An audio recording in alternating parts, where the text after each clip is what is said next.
जिन लोगों ने अपने हृदय अपने लोगों के बीच में नहीं खोले, तो फिर उनके हृदय के रास्ते डॉक्टर लोग खोला करते हैं। अपने हृदय की बातें, अपनी भावनाएं, सब कुछ हमें कहीं न कहीं कह देना चाहिए। जो भीतर और बाहर एक जैसा है, उसकी जिंदगी में तूफान कम आते हैं, बीमारियां कम होती हैं।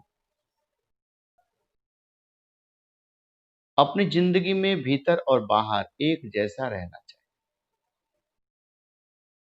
ज्यादा आडंबर करने से मन को बहुत बोझ हो जाता है, कष्ट हो जाता है। किसी प्रकार का बोझ जीवन में अच्छा नहीं होता। अगर जीवन में कोई बोझ नहीं है, तो हमारा जीवन सुगमता से बीत जाए। साइकिल चलाने वाले के साइकिल पर कोई बोझ ना हो तो आराम से चलती है। पैदल जाने वाले पथिक के सिर पर कोई बोझ ना हो तो पैदल चलने वाला पथिक आराम से चलता है। माँ की गोद में अगर बच्चा ना हो तो माँ भी सुगमता से जल्दी जल्दी पांव बढ़ाती है। और हमारे मन में चिंताओं का बोझ ना हो तो भी हमारा मन सरपट दौड़ता है, ऊर्जावान होता है, हम जल्दी थकते नहीं। आपको इस बात की जानकारी शायद नहीं होगी कि हम थक कब जाते। मन एव मनुष्याणाम कारणम बंध मोक्ष। मन ही हमारे बंधन का और मुक्ति का कारण है। तो हमें किस प्रकार रहना चाहिए? बंधन मुक्त और बोझ मुक्त। बोझ मुक्त कैसे रहेंगे?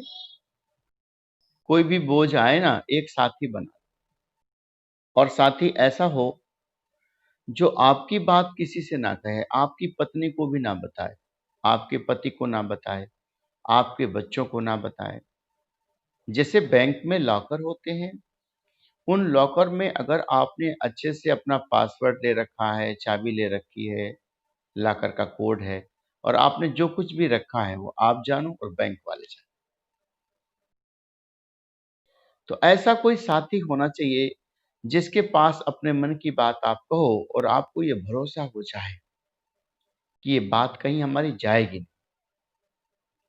जब ऐसा भरोसा हो जाएगा तो निश्चित आप मान के चलिए, आप अपने हर मन की बात वहां कह दें।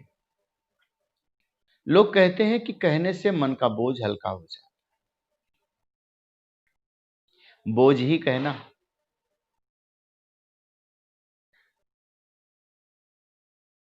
किसी के दुर्गुणों को मत कहना।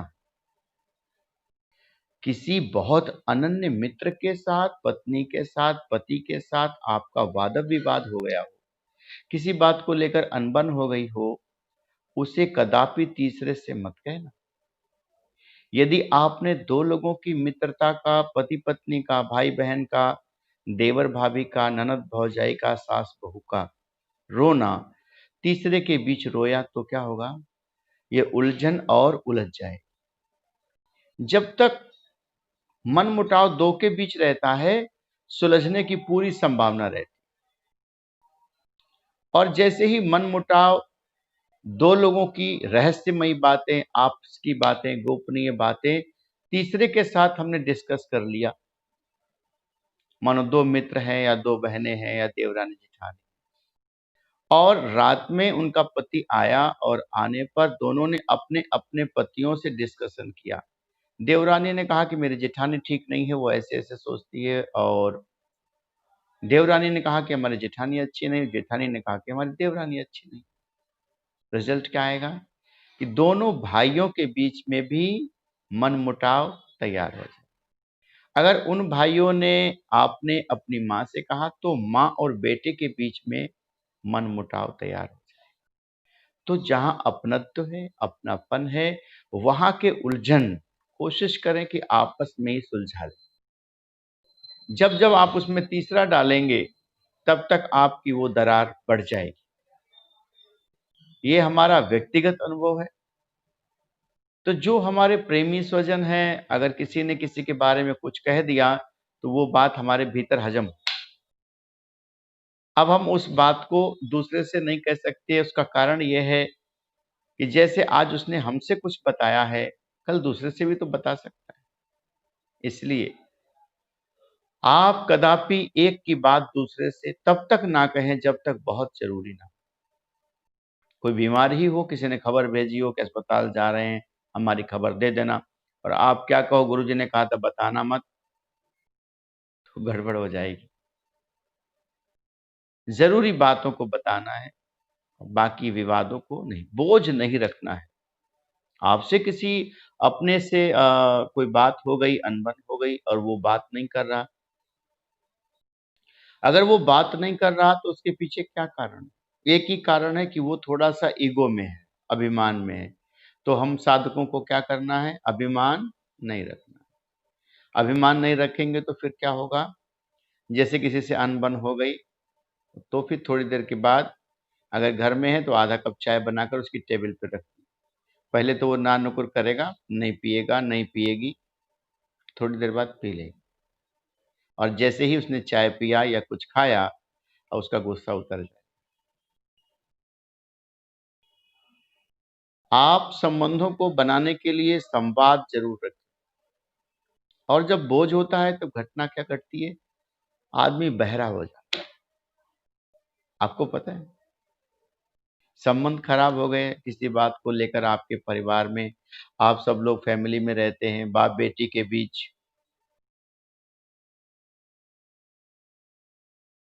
परिवार के बीच, और किसी को कोई बात समझ नहीं आई, फिर क्या होता है? एक दूसरे से रूठ जाते, बहरे हो जाते। तो पहले क्या करते? बहुत तेज बोलते हैं। जब झगड़ा होता है तो क्या होता है? हम लोग बहरे हो जाते हैं, दूरी बढ़ा लेते। अच्छा, आदमी तेज कब बोलता है? सब्जी वाला आपके दरवाजे आए और दरवाजे से थोड़ी दूर निकल जाए तो क्या करेंगे? तेज आवाज देकर बुलाते। तो तेज कब बोलते हैं? जब आदमी दूर चला जाता है, और मन मुटाव का बोझ हो तो क्या होता है? आदमी दूर चला जाता है। और जब दूर चला जाता है तो पति पत्नी से, सुभाष गुप्ता जी है ना, ये कभी कभी अंगारा हो जाते। आजकल तो नहीं होते, पहले हो जाते। कोई बात इनसे कह दी, अगर मान लो चप्पल पहनकर आंगन में आ गए और पत्नी ने कहा चप्पल पहनकर क्यों आए, बस सुभाष जी को कोई संभालने वाला नहीं था। लेकिन इधर 3 महीने से बड़े आराम से, जब से ध्यान करते हैं, सत्संग। होता क्या है? जब कोई बात हमारी आदमी कह देता है, या हमें अपनी बात अच्छी लगती है, दूसरे की अच्छी नहीं लगती, तो हम उस व्यक्ति को अपने से दूर करते हैं। और जब दूर करते हैं तो जोर से बोलते हैं। सब्जी वाला दूर चला जाता है ना, तो आवाज देकर बुलाते हैं। हमारा मित्र दूर चला जाए तो आवाज देकर ऐसे जब हम दिलों से लोगों को दूर करते हैं तो तेज तेज बोलते हैं, और फिर बहुत दूर कर दिया तो बोले अब सुनेगा ही नहीं, अब चुप हो जाओ। तो फिर क्या होता है? बोलचाल बंद, यानी बहुत दूर चला गया। तो अगर सबसे रिश्ते रखने हैं, संबंध रखने हैं, तो कैसे बोलना चाहिए? सुनते हो? इतनी धीरे बोलो कि वो अपने कान बड़े कर दे। और जब जब आप धीरे बोलोगे, वो कान बड़ा करेगा तो आपके और नजदीक आए। तो हमें हमेशा धीरे बोलने में लोग हमें सुनेंगे, और जितना कान बड़ा करके सुनेंगे उतने हमारे नजदीक आए। इसलिए हमें आहिस्ता बोलना चाहिए, बोझा नहीं रखना। पर आपको पता है कि ये नृत्य, ये गीत, ये मुस्कुराना, ये हंसना, आनंदित कब होते? कि हम गुनगुनाते कब हैं? आपने अक्सर देखा होगा कि लोग बाथरूम में जाकर गुनगुनाते हैं, जब अकेले होते हैं गुनगुनाते हैं, और कभी-कभी अच्छा संगीत बज रहा होता है, ना चाहते हुए भी हमारे पैर थिरकने लगते हैं, ना चाहते हुए भी हम गुनगुनाने लगते हैं, ना चाहते हुए भी हम मुस्कुराने लगते हैं। ऐसा कब होता है? आप लोग करते सब हैं, पर इसका विचार नहीं करते। हमारे साथ जब ऐसी घटना होती है तो ईश्वर ने हमारे शरीर में एक मशीन ऐसी बनाई है तो हम सोचते हैं कि ऐसा क्यों हो रहा है, ये गाना बज रहा है तो मेरा पैर क्यों हिल रहा है, ये बाथरूम में अचानक हम गाने क्यों लगे, अचानक हंसने क्यों लगे, अचानक हमारा मन नाचने को क्यों होने लगा, और जब नाच चुके या कूद लिए फिर याद आया, ओ हम तो ऐसा कर चुके। ऐसा कब होता है पता है? जब हम अपने आप को भूल जाते हैं। जब तक याद रहता है कि मैं एक ऑफिसर हूं, मेरा नाम सुशील मोहन शर्मा है, मैं इस बिजली विभाग में अधिकारी था हूं, तब तक थोड़ी अकड़ रहती है, आई एम, अरे मैं अधिकारी हूं, मैं अपने जूनियर के सामने कैसे नाच लूंगा। लेकिन कभी अच्छा बाजा बज रहा हो, सारे छुट्टी पर हो, इतवार का दिन हो और बड़े आनंद के साथ हो, तो झूमने लग जाते हैं। कब? जब भूल जाते मैं अधिकारी नहीं हूं, मैं तो आपका साथी हूं। बड़े बड़े अफसर, बड़े बड़े अधिकारी, बड़े बड़े नेताओं को जब शरीर की सुधि भूल जाती है, तब वो नृत्य करने लगते हैं। और साधक जब शरीर की सुधि भूल जाता है, तब वो गहरे ध्यान में पहुंचता है, और उस गहरे ध्यान में वो आनंदित होकर नृत्य करता है। ये मोर आनंदित होता है तब नाचता है, ये चिड़िया आनंदित होती तब चहचहाती। हम कब आनंदित होंगे? जब हम भी चहचहाएंगे, गीत गाएंगे, गुनगुनाएंगे। बहुत दिन बीत गए, हमने कोई गीत नहीं गाया। बहुत दिन बीत गए, हमने कोई आनंद नहीं मनाया। आओ किसी दिन मिलकर हम खूब रो लें। रोने में भी बहुत आनंद है। किसी प्रेमी की याद कर कर, किसी अपने की याद कर कर फूट फूट कर रो लेना चाहिए। और साक्षात मिले तो गले मिलकर रो ले, और दूर हो तो याद कर कर। रोना भी एक आनंद की प्रक्रिया है, और व्यक्ति तभी रो सकता है जब वो अपने शरीर को भूल गया। जब तक याद रहेगा वो रो ही नहीं पाएगा। रोते समय अगर उसकी कोई तस्वीर खींच ले तो बड़ी अटपटी आती। और फिर कब वो अपने शरीर का होश खोता है पता है? जब वो गुस्से में होता। हाँ हाँ, ऐसा चेहरा बनाते हैं जैसे रामलीला में रावण का बनाया जाए।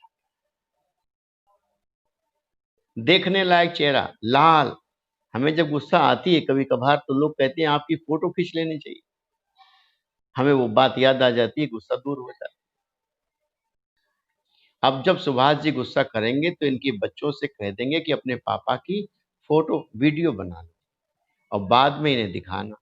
जब इनका मन ठंडा हो, फिर दोबारा गुस्सा नहीं करें। अब तो 3 महीने में नहीं करते, और फिर 1 साल में करें।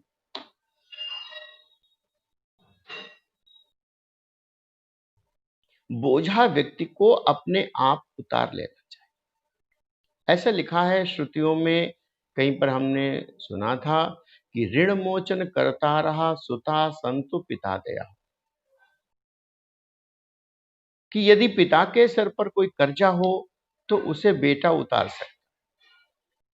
पिता के सर पर कोई बोझ हो तो उस बोझ को बेटा उतार सकता है, ले सकता है, चल सकता है। लेकिन यदि पिता के सर में दर्द हो और बेटा दवा खा ले, तो उसका कोई लाभ नहीं होगा। क्या? पिता के सिर में दर्द हो, बेटा दवा खा ले तो कोई फायदा नहीं होगा। और ऐसे ही लिखा है, आत्मैक्य बोधेन बिना विमुक्ति न भवतु जन्म शतांतरे। जब तक हम अपने मन पर पड़ा हुआ बोझ आत्मा के प्रकाश में उसे हल्का नहीं कर देंगे, तब तक हमारी मुक्ति नहीं। आत्मैक्य बोधेन बिना विमुक्ति न भवति जन्म शतांतरे। शरीर में कोई पीड़ा है तो कोई नहीं ले सकता, और एक आपके मन में दुख का बोझ है ना, वो भी कोई ले नहीं सकता। कब तक? बोले जब तक आप देंगे नहीं, उसका परित्याग नहीं करेंगे तब तक। आप पूछोगे दुख का बोझा का परित्याग कैसे? गीता में से लिखा है कि त्याग से शांति मिलती, त्यागः शांति अनंतर। गीता कहती है। तो जिस चीज का हम त्याग करेंगे उससे शांति मिलेगी। अब सुख को आप त्याग करोगे तो शांति आ जाएगी, दुख को त्याग करोगे तो भी शांति। देने से हमारे जीवन में सुख आता है। पता है आपको, दो शिष्य थे, एक गुरु था। और उन गुरु ने शिष्यों को ज्यादा पैसे नहीं दिए। एक ने, कहीं दक्षिणा मिल जाती थी भोजन की, 2 रुपया, 4 रुपया, 5 रुपया, 10 रुपया वो इकट्ठा करता रहता था। और एक शिष्य को 2 रुपया मिलते थे, वो मेला में खर्च दे, कहीं खड़ाऊ ले आए, कहीं धोती ले आया, कहीं कुछ खा लिया, कहीं खर्च कर दिया। तो दूसरा कहता था कि धन को खर्च मत करो, दुखी हो जाओगे। तो उसने कहा, गुरुजी ने तो सिखाया है त्याग से सुख मिलता है, त्याग से शांति मिलती है, तो फिर जो मिलता है उसे हम त्याग देते। तो बोला, नहीं, त्यागने से नहीं, संग्रह से सुख मिलता है। एक दिन दोनों यात्रा करने गए, एक नौका में बैठे, 50-50 पैसा किराया पड़ा, और नौका में बैठकर वो लोग पार हो गए। जो संग्रह करता था वो बड़े प्रसन्नता से बोला, देखो, अगर आज हमने पैसे संग्रह ना किए होते तो आज ये सुख नहीं मिलता। तो दूसरा शिष्य कहने लगा, आपकी सोच यहीं पर तो गलत है। यदि आपने संग्रह किए तब तक आपको सुख कहाँ मिला? जब आपने 50 पैसे खर्च किए, सुख तो आपको तब मिला। हमारे पास दुख है तो उसे खर्च कर दो, हमारे पास सुख है उसे खर्च कर दो, हमारे पास चिंता है उसे भी खर्च कर। लेकिन याद रखना, रहीमन निज मन की दशा, बहुर न कहिए कोई। ऐसे लोगों के सामने ना कहे जो सुनी अठी लई हैं लोग सब, और बांटी न लई है। कहते अपने मन की बात वहां कहनी चाहिए जहां कोई सुने, समझे, और उसको भले ही समाधान ना कर पाए, लेकिन अपना समझकर सुन ले, ये बहुत बड़ी बात है। लोग दूसरे के दुख को कम सुनते हैं। जैसे ही आपने अपने दुख की बात बताई, आपने कहा हमारे 2 लड़के हैं और एक, तो उसने कहा हमारे तो 3 हैं, तीनों। आपको वो अपनी बात कहने ही नहीं दे। इसलिए अपने मन का बोझ बोझ नहीं रखना चाहिए। बहुत समय हम बोल लिए।